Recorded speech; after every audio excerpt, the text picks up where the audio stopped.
Orient bell tiles studio से आप देख रहे हैं एबीपी न्यूज। नमस्कार, गुड मॉर्निंग, नमस्ते भारत, बहुत स्वागत है आपका। आप देख रहे हैं एबीपी न्यूज, आपके साथ मैं हूं जिया शर्मा। सबसे पहले बात करेंगे नमस्ते भारत में बड़ी खबर की। महाराष्ट्र में 3 जगह बवाल और हंगामा हो गया। धुले में गुरुद्वारे की गद्दी को लेकर यहां मारामारी हो गई। पुणे में सुसाइड ने शासन प्रशासन में हलचल बढ़ा दी। अकोला में ओवैसी समर्थकों को पुलिस ने पीटा। 3 स्थानों पर यह बड़ा बवाल हुआ है। बड़ी खबर इस वक्त हम आपको बता रहे हैं। आपको बता दें कि गुरुद्वारे की गद्दी को लेकर महाराष्ट्र के धुले में खूनी संघर्ष हो गया। 2 गुटों के बीच पथराव हो गया। ये 3 तस्वीरें आप देख रहे हैं, धुले, पुणे और अकोला की तस्वीरें। महाराष्ट्र के 3 स्थानों पर जमकर बवाल हुआ है, हंगामा हो गया। पुणे में सुसाइड को लेकर शासन प्रशासन की हलचल बढ़ गई है। अकोला में ओवैसी समर्थकों को पुलिस ने पीटा, लाठीचार्ज भी किया।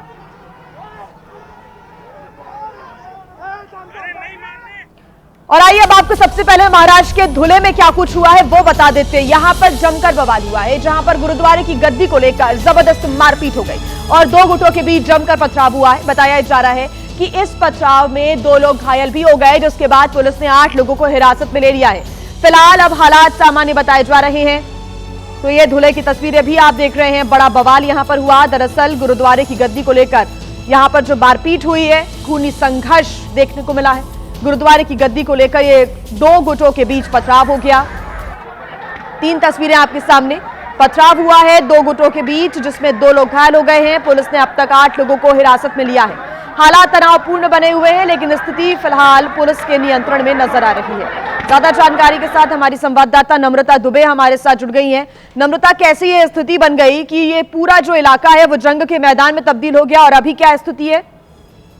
देखिए, बाबा रणवीर सिंह और उनके जो समर्थक थे वो धुले की इस गुरुद्वारे की गद्दी पर पहले से थे, तो उनको हटाने की मांग जो लगातार धुले गुरुद्वारे की कमेटी है उनकी तरफ से की जा रही थी। और ऐसे में कल बातचीत के दौरान पूरा विवाद जो है वो झड़प में तब्दील हो गया, जिसके चलते कई लोग जो है वो जख्मी भी हुए हैं। इसमें पत्थरबाजी हुई, तलवार लहराने की कोशिश की गई। स्थिति को देखते हुए पुलिस जो है वो यहाँ पर पहुंची, बड़ी संख्या में यहाँ पर पहुंची। उसके बाद सिचुएशन को जो है कंट्रोल किया गया है। बाबा रणवीर सिंह के सहित 8 लोगों को जो है पुलिस ने हिरासत में लिया है, और ऐसे में बाकी जो लोग जख्मी हैं उनका पास के अस्पताल में इलाज चल रहा है। आपको बता दें कि मामला जो है वो यहाँ के जो धीरज सिंह खालसा है उनकी हत्या से जुड़ा हुआ है। समुदाय का आरोप है कि बाबा धीरज सिंह की हत्या के पीछे बाबा रणवीर सिंह का हाथ है, जिसको लेकर बहस हुई, और बहस के बाद ये पूरा मामला जो है 2 गुटों के झड़प में तब्दील हो गया।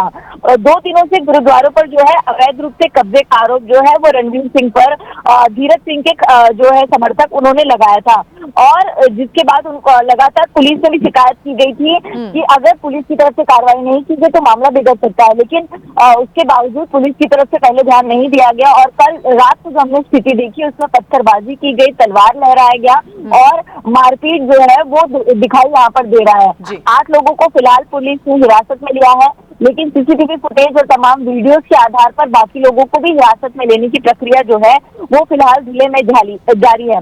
जिले के पुलिस अधीक्षक अजय देवरे उन्होंने स्पष्ट कहा है कि अगर कोई भी वीडियो सोशल मीडिया पर वायरल किया जाता है किसी की भावना को भड़काते हुए तो उस पर भी कार्रवाई की जाएगी। फिलहाल पुलिस ने कड़ा पहरा जो है पूरे गुरुद्वारे परिसर में रखा है, और इस पूरे मामले की गहन जांच जो की जा रही है। ठीक नम्रता, आप नजर बना के रखिएगा, आगे आपसे अपडेट्स हम लेते रहेंगे। तनावपूर्ण स्थितियां अभी भी हैं, लेकिन हालात नियंत्रण में नजर आ रही हैं, क्योंकि गुरुद्वारा और आसपास का जो इलाका है वो इस वक्त पुलिस की तैनाती यहां पर नजर आ रही है।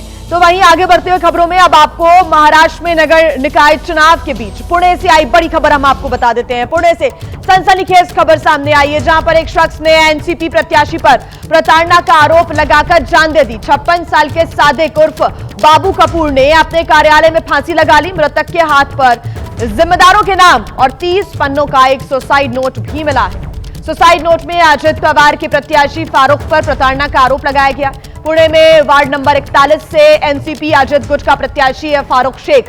करीब 10 करोड़ रुपए की जमीन को लेकर मानसिक प्रताड़ना देने का आरोप यहां पर लगाया गया है। सुसाइड नोट में फारूक के अलावा कुछ पुलिस अफसरों के भी नाम शामिल हैं। पूरे मामले की बारीकी से जांच पुणे की पुलिस कर रही है। तो आपको बता दें कि 56 साल के सादिक ने अपनी जान दे दी। बताया जा रहा है मानसिक रूप से प्रताड़ित उनको किया जा रहा था, और कुछ लोगों के नाम भी उन्होंने अपने हाथ में और सुसाइड नोट में लिखे हैं।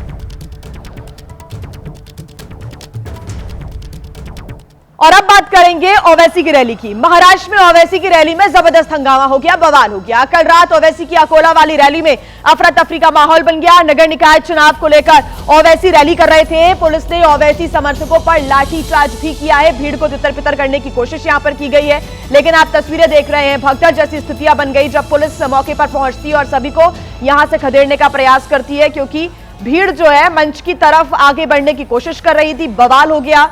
जैसे ही रैली में अफरा तफरी मची, पुलिस ने मोर्चा संभाला और सभी को शांत करने की पहले कोशिश की और भीड़ पर बल प्रयोग भी किया गया। लाठीचार्ज कर भीड़ को यहां से खदेड़ा गया, हटाया गया।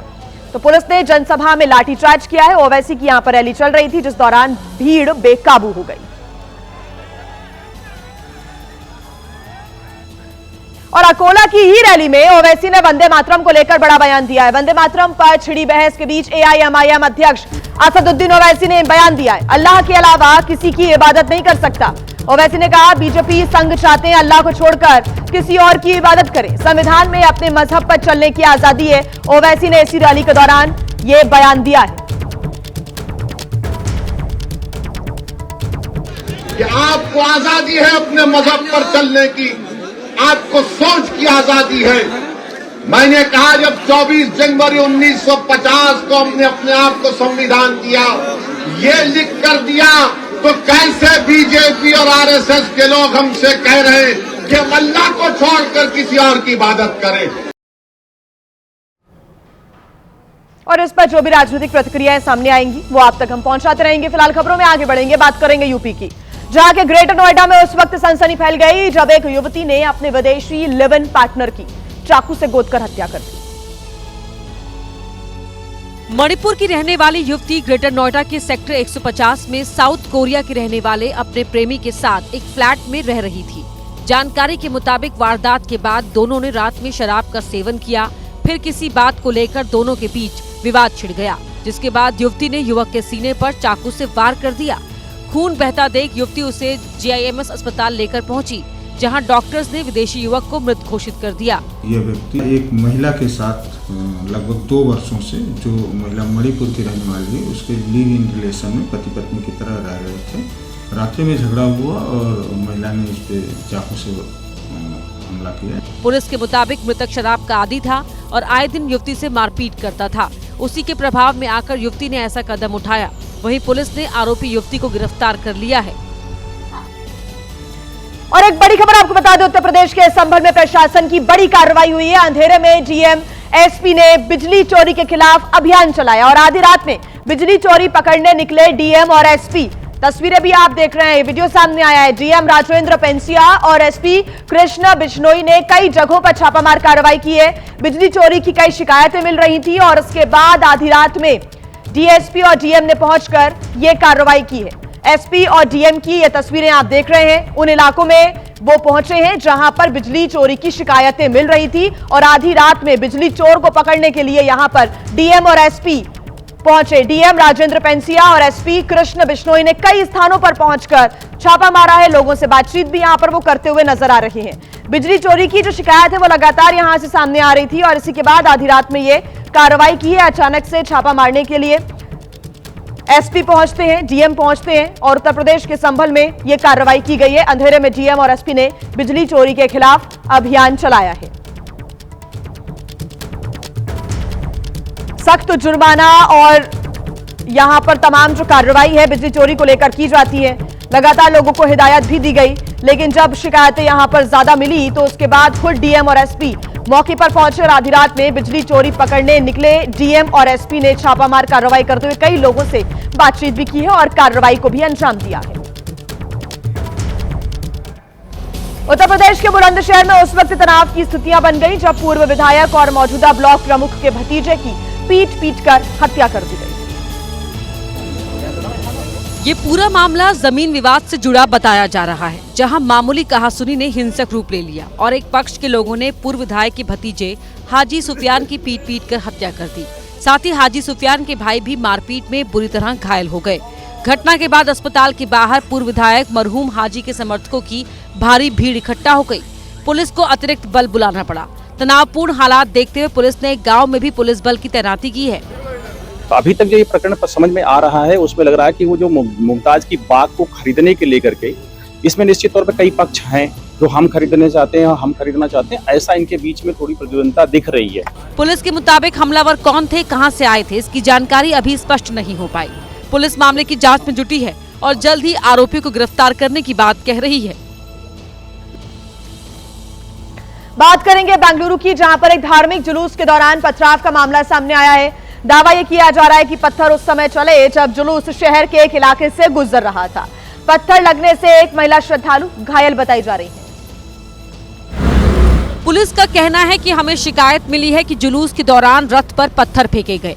आरोप है धार्मिक जुलूस पर दूसरे समुदाय के कुछ असामाजिक तत्वों ने पथराव किया, जिसमें एक महिला श्रद्धालु सिर पर पत्थर लगने से घायल हो गई। घटना बेंगलुरु के चामराजपेट इलाके में हुई है। सूत्रों के मुताबिक रविवार देर शाम ओम शक्ति समूह की धार्मिक यात्रा जब चामराजपेट इलाके से गुजर रही थी, तब अचानक किसी ने पत्थर चला दिया, जिसके बाद हिंदू संगठनों ने पुलिस स्टेशन जाकर इस मामले में शिकायत दी और दोषियों के खिलाफ सख्त कार्रवाई करने की मांग की। फिलहाल पुलिस मामले की जांच में जुट गई है। तमिलनाडु की नीलगिरी पहाड़ियों के बीच चाय के बागानों में एक घायल जो बाघ है वो नजर आया और उसके बाद पूरे इलाके में दहशत का माहौल बन गया। देखिए तस्वीरें। ऊटी में पहाड़ियों के बीच एक घायल बाघ आने से हड़कंप मच गया। बाघ की तस्वीरें ड्रोन कैमरे में रिकॉर्ड हुई हैं, जिसमें साफ तौर पर देखा जा सकता है कि बाघ चाय के बागान में छिपने की कोशिश कर रहा है, लेकिन जब तक वन विभाग की टीम वहां पहुंची, बाघ वहां नहीं पाया गया। पहाड़ी इलाका होने की वजह से बाघ के रेस्क्यू में परेशानी हो रही है।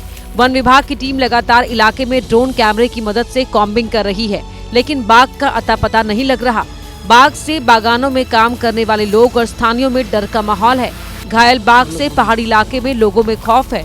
वहीं वन विभाग की टीम लगातार बाघ की मूवमेंट पर नजर बनाए हुए है और जल्द उसके रेस्क्यू की बात कह रहे हैं। बड़ी खबर उत्तर प्रदेश के संभल से, जहां पर प्रशासन की बड़ी कार्रवाई हुई है। अंधेरे में डीएम एसपी ने बिजली चोरी के खिलाफ अभियान चलाया।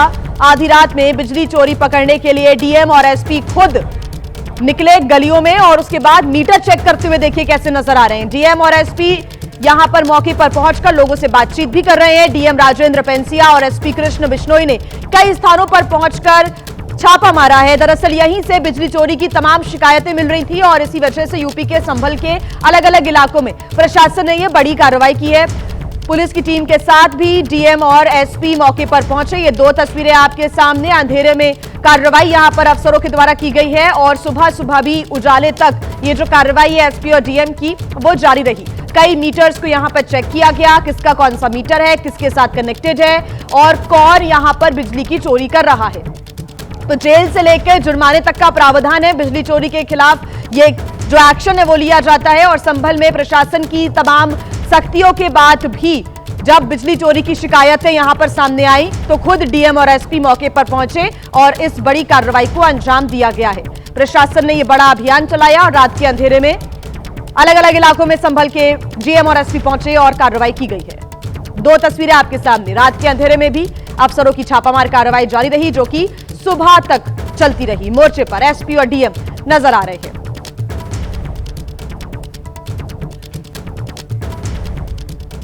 तो उत्तर प्रदेश प्रशासन इस बात को लेकर सख्त है।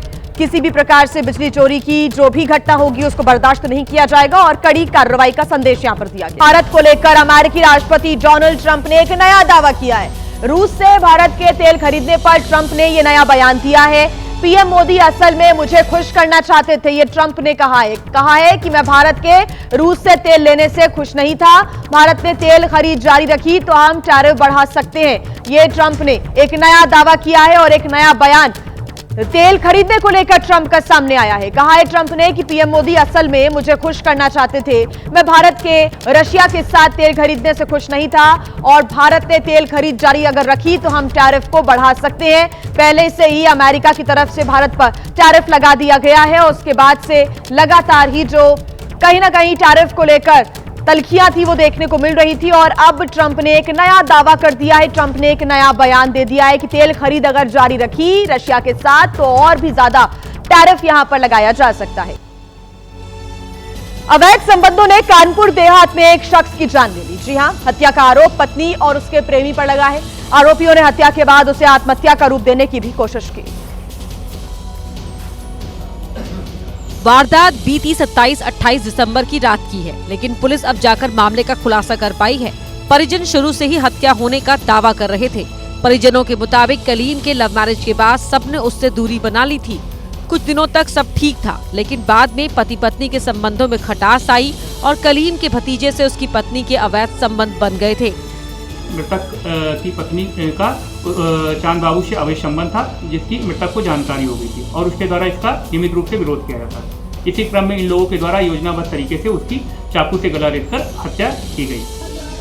हत्या के बाद आरोपियों ने इसे आत्महत्या का रूप देने की कोशिश की।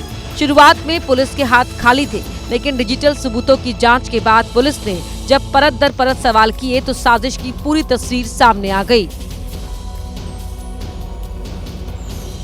बात कर लेते हैं जम्मू कश्मीर के गुलमर्ग की, जहां पर बर्फबारी लोगों के सफेद आफत बनती जा रही है। यहां पर बर्फबारी के चलते सड़कों पर फिसलन हो रही है, जिसकी वजह से 6 पर्यटकों की जान बाल बाल बच गई।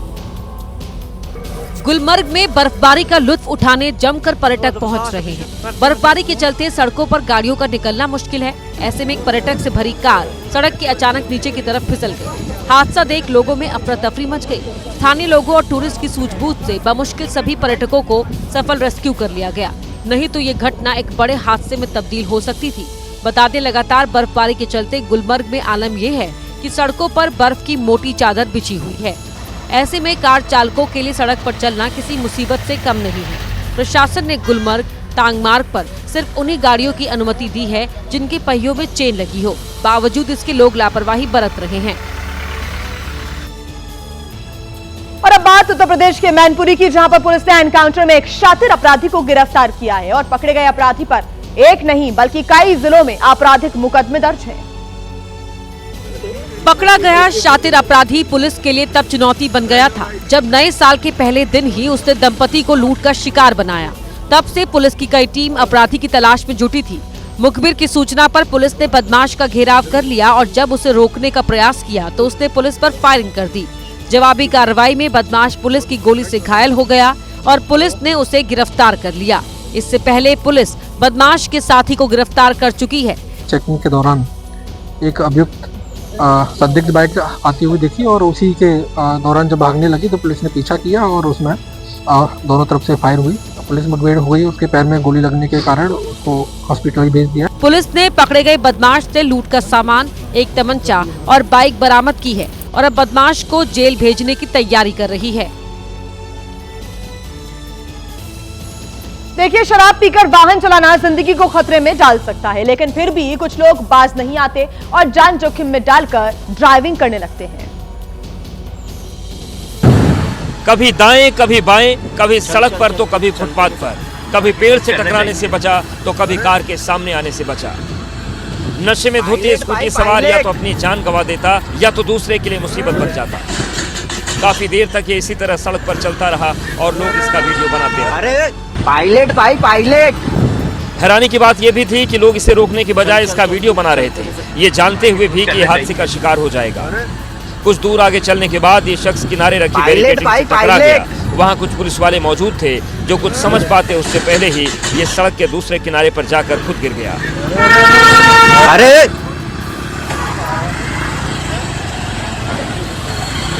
अब जरा सोचिए, अगर ये किसी कार या बड़े वाहन की चपेट में आ जाता तो इसका क्या होता, और अगर ये वीडियो न बन रहा होता तो उस हादसे का जिम्मेदार किसे माना जाता। अब इस वीडियो को देखिए। कुछ लोग शराब पिए बिना ही सड़क पर नशे में रहते हैं, जैसे ये ई रिक्शा वाला।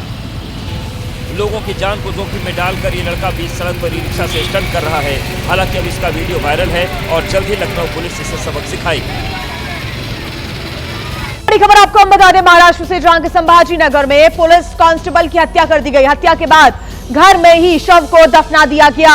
आपको बता दें कि रंगारी पुलिस स्टेशन में तैनात थे नाना साहेब रामजी देवकर। पुलिस को कांस्टेबल के घर वालों पर ही हत्या का शक है। पुलिस पूरे मामले की जांच कर रही है। 3 लोगों को हिरासत में लेकर पूछताछ भी की जा रही है। ज्यादा जानकारी के साथ हमारी संवाददाता नम्रता दुबे फोन लाइन पर हमारे साथ जुड़ गई है। नम्रता, पूरा मामला बताएं। देखिए, छत्रपति संभाजी नगर जिले का ये पूरा मामला है, बहुत ही चौंकाने वाला मामला है। वैजापुर जिले में बलेहा गांव में जो है ये घटना घटी है। मृतक पुलिसकर्मी का नाम है नाना साहेब रामजी दिवेकर। ये कुछ दिन से लापता बताए जा रहे थे। जब कुछ रिश्तेदार जो है पुलिस स्टेशन पहुंचे तो पुलिसकर्मी ने बताया कि वो ड्यूटी पर भी नहीं आ रहे हैं, जिसके बाद परिवार वालों से संपर्क किया गया। परिवार वालों ने कहा कि वो बाहर जा रही है, क्या कर गए थे, लेकिन जब घर की छानबीन की गई पुलिसकर्मियों की तरफ से तो घर के आंगन में ही जो पुलिसकर्मी है इनका शव वहां पर मिला। तो ऐसे में इसके बाद पुलिस को जो शक है वो परिवार पर ही हुआ और मामले की जांच जो है वो आगे जारी है। 3 आरोपियों को जो है हिरासत में लिया गया है। तीनों परिवार के सदस्य बताए जा रहे हैं। पुलिस को शक तब हुआ जब परिवार से बातचीत के दौरान घर में कुदाल, हथौड़ा इस तरह की चीजें मिली। उसके बाद घर के चारों तरफ जब देखा गया तो आंगन के पास ही एक जगह खोदकर जो पुलिसकर्मी है उनको वहां पर दफन किया गया था। ऐसे में घटना की सूचना मिलते ही पुलिस मौके पर पहुंची। जो सुपरिटेंडेंट है विनय कुमार राठौड़ वो वहां पर पहुंचे और क्राइम ब्रांच जो है स्थानीय वो भी इस पूरे मामले की जांच कर रही है। ऐसे में पारिवारिक विवाद जो है वो शुरुआती तौर पर ये पूरा मामला लग रहा है, लेकिन बहुत ही गंभीर है। पुलिसकर्मी को उसके घर में भी जो है हत्या करके दफना दिया गया है और उसके बाद पूरे इलाके में जो है वो सनसनी देखने मिल रही है। वैजापुर जो तालुका है उसके बले गांव की पूरी घटना है। पहले परिवार ने कहा कि उनको कहा गया कि 2 दिन से वो बाहर जाने वाले हैं। रिश्तेदार ने कहा कि वो कहीं जाने वाले नहीं थे, उनकी तबीयत खराब चल रही थी, उसके बावजूद वो अचानक कैसे गायब हो गए। ये सवाल उठते ही जब घर पर पहुंचे और घर की तलाशी ली गई तब पूरे मामला उजागर हुआ। घर पर हथौड़ा, कुदाल ये तरह की जो चीजें हैं वो मिली और पुलिस कर्मियों को इसकी शक हुआ। शक होने के बाद परिवार के जो करीबी सदस्य हैं उनको हिरासत में लिया गया। 3 सदस्य हैं, उनको अब हिरासत में लेकर जो पूछताछ है वो पुलिस की तरफ से किया जा रहा है। रिश्तेदार और पुलिसकर्मी लगातार उनकी तलाश जो है वो 2 दिन से कर रहे थे। उनके पैतृक गांव में भी उनसे जाकर जांच की गई कि क्या वो यहाँ पर है, लेकिन वहां पर उनका कोई सुराग नहीं मिला। ठीक, तो ये गंभीर मामला निकलकर सामने आया जिसको लेकर पुलिस पूरे मामले की जांच पड़ताल कर रही है। 3 लोगों को अब तक हिरासत में लिया गया है। आप नजर बना के रखिएगा। बहुत शुक्रिया नम्रता तमाम जानकारी के लिए। आगे बढ़ते हैं, बात करेंगे देश भर में युवाओं के स्टंट का क्रेज कैसे यहां पर बढ़ता जा रहा है और एक बीमारी की तरह फैलता जा रहा है। ताजा तस्वीर उत्तर प्रदेश से सामने आई है जहां की शहर शहर स्टंटबाजों ने अपने साथ साथ दूसरों की जिंदगी को भी खतरे में डाल दिया। पहली तस्वीर उत्तर प्रदेश के फतेहपुर की है। इस युवक को न तो कानून का डर है न अपनी जिंदगी की कोई फिक्र, वो तो बस स्टंट करने और उसकी रील बनाकर सोशल मीडिया पर डालने में ही मशगूल है। इस वीडियो में उसने एक बार भी अपने पैर को नीचे नहीं किया। और तो और जहां वो चला रहा है वो नेशनल हाईवे है, न तो उसकी स्पीड कम है और न ही वो सड़क के किनारे चलता दिखा। इसी तरह का वीडियो अमरोहा से भी आया। फतेहपुर की सड़क पर बाइक थी तो यहाँ एक स्टंटबाज डिवाइडर पर थार लेकर ही चढ़ गया। नेशनल हाईवे की सर्विस रोड पर युवक ने स्टंट दिखाया, लेकिन जल्द ही उसको कानून का करंट लग गया। तब रसूख था, अब वो हाथ जोड़कर माफी मांगता दिखा। स्टंटबाजी की वीडियो वायरल हुई है, ऐसी गलती ना आगे होगी और ये मुझसे गलती हो गई है, आखिरी बार है। मध्य प्रदेश में बीजेपी के एक विधायक को जनता के गुस्से का सामना करना पड़ गया। हालात इस कदर यहां पर बिगड़ गए कि सुरक्षा कर्मियों ने किसी तरह विधायक को गुस्साए लोगों की भीड़ से बचाकर बाहर निकाला।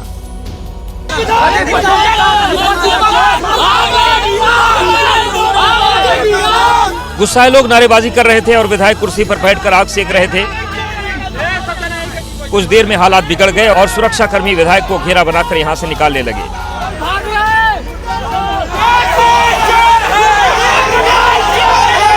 पुलिस वाले किसी तरह बीजेपी विधायक को गाड़ी तक ले गए, लेकिन गुस्साई भीड़ विधायक की गाड़ी को घेर कर नारेबाजी करने लगी। कुछ देर बाद गाड़ी आगे बढ़ी, लेकिन गुस्साए लोग गाड़ी के आगे खड़े हो गए। हालांकि सुरक्षा कर्मियों ने रास्ता बनाया और विधायक की गाड़ी को बाहर निकाला। इस दौरान गाड़ी का गेट खोलकर प्रदर्शनकारी युवक को धक्का देने की भी कोशिश की गई। ये मामला मध्य प्रदेश के मऊगंज का है। विधायक प्रदीप पटेल विवादित जमीन के मामले में समझौता कराने पहुंचे थे और लोग इस वजह से गुस्से में आ गए क्योंकि ये मामला पहले से ही कोर्ट में चल रहा है। स्कूल में बच्चों को खेलकूद के लिए प्रेरित किया जाता है, लेकिन महाराष्ट्र में 14 साल की एक छात्रा के लिए यह जानलेवा साबित हो गया। 3 जनवरी को स्कूल की तरफ से मैराथन का आयोजन किया गया था। 14 साल की रोशनी भी इसी दौड़ में दौड़ रही थी। रोशनी ने न सिर्फ इस मैराथन में हिस्सा लिया था बल्कि वो तीसरे नंबर पर भी आई। लेकिन जब मैराथन खत्म हुई तो जीत का जश्न मनाने से पहले ही उसे सांस लेने में तकलीफ होने लगी। रोशनी वहीं जमीन पर बैठ गई और कुछ देर के बाद बेहोश हो गई। इसके बाद स्कूल ने फौरन रोशनी को अस्पताल भेजा, लेकिन डॉक्टर्स ने उसे मृत घोषित कर दिया। कहा जा रहा है कि रोशनी को हार्ट अटैक आया था। हालांकि अभी पोस्टमार्टम रिपोर्ट का इंतजार हो रहा है। रोशनी गोस्वामी 10वीं की छात्रा थी जो भारतीय एकेडमी इंग्लिश हाई स्कूल में पढ़ती थी। बिहार के हाजीपुर से हैरान करने वाला एक मामला सामने आया है। यहां पर पुलिस वालों पर आरोप है कि उन्होंने चोर के घर में चोरी की वारदात को अंजाम दे डाला। जमीन पर बिखरा ये सारा सामान चोरी का है और इस सामान को बिलनपुर गांव के रहने वाले रामप्रीत सहनी के घर से बरामद किया गया है। इस चोर गिरोह में रामप्रीत सहनी की पत्नी भी शामिल थी, जिसे पुलिस ने गिरफ्तार कर लिया। लेकिन सवाल तब उठने लगे जब रामप्रीत सहनी ने दावा किया कि उसके घर में 2 किलो सोना और 6 किलो चांदी भी थी, जिसे पुलिस वाले अपने साथ ले गए थे। लेकिन जब खुलासा करने की बारी आई तो सोना चांदी छिपा दिया गया और सिर्फ बर्तनों की चोरी की बात मीडिया के सामने कही गई। 31 दिसंबर को रामप्रीत सहनी के घर एसएचओ और दरोगा ने छापा मारा था। दावा तो यह भी है कि छापेमारी में लाखों रुपए कैश बरामद हुए, लेकिन पुलिस वालों ने उसका जिक्र तक नहीं किया। अब गांव वाले भी खुलकर सारी बात कहने लगे हैं। पैसा मिला, सोना मिला, एगो रिवाइवल देखे थे। मामला सामने आया तो एसपी ने थानेदार और दरोगा को सस्पेंड कर दिया। मध्य प्रदेश के इंदौर में दूषित पानी के मुद्दे को लेकर बड़ी संख्या में भागीरथपुरा क्षेत्र की महिलाएं सड़कों पर उतर आईं और पार्षद के खिलाफ मोर्चा खोल दिया।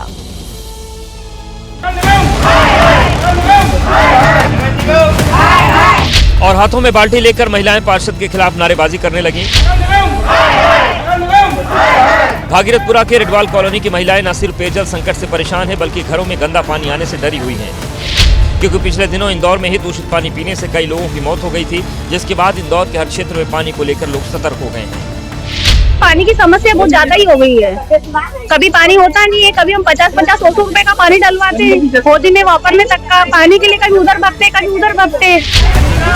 महिलाओं का आरोप है कि पार्षद पानी की समस्या का समाधान नहीं निकाल रहे हैं। बोरिंग करवाने के नाम पर पैसों की मांग करने का भी आरोप लगाया। पार्षद ने बोला, हमने बोला पानी की समस्या बोरिंग करवा दो, बोला 4-4 हजार रुपए इकट्ठा करो, हम बोरिंग करवा देंगे। स्थानीय महिलाओं का दावा है कि ड्रेनेज लाइन बिछाने में 20 से 25 हजार रुपए देने के बाद भी समस्या का समाधान नहीं निकाला गया। इसीलिए अपनी बात रखने के लिए उन्हें सड़क पर आना पड़ा।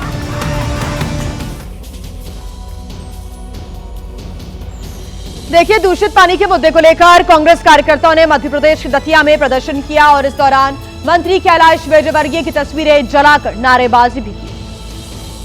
मंत्री कैलाश विजयवर्गीय। दतिया में कांग्रेस कार्यकर्ता घंटा लेकर विरोध प्रदर्शन करने पहुंचे थे। नारेबाजी करते वक्त बीच में घंटा भी बजा रहे थे। ये सभी इंदौर में दूषित पानी से हुई मौत के विरोध में उतरे थे। जैसे ही घंटा बजाते हुए बीजेपी के पूर्व मंत्री नरोत्तम मिश्रा के घर के आगे बढ़े तो पुलिस ने उन्हें रोक लिया।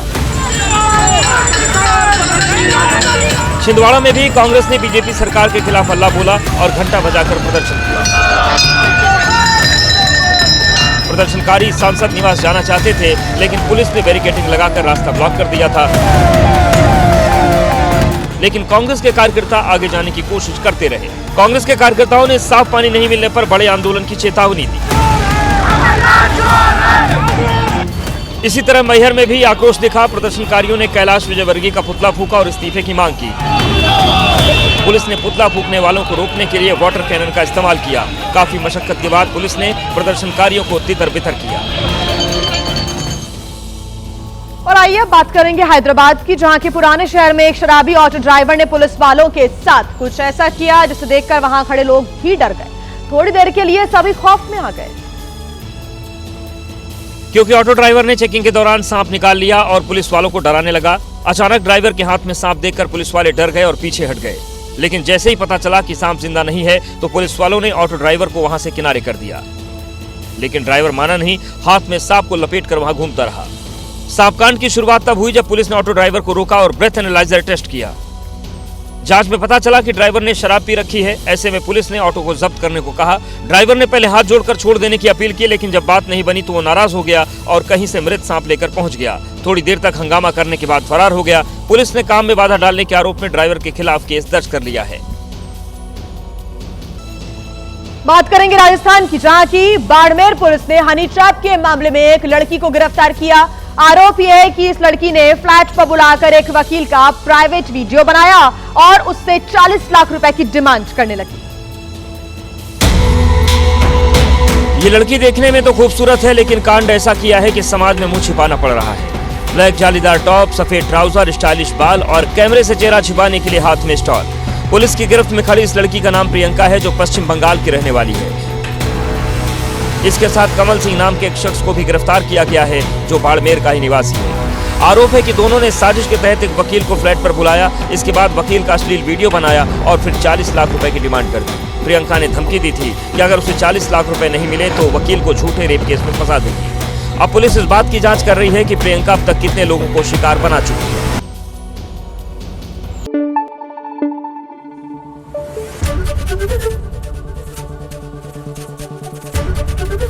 एबीपी न्यूज आपको रखे आगे।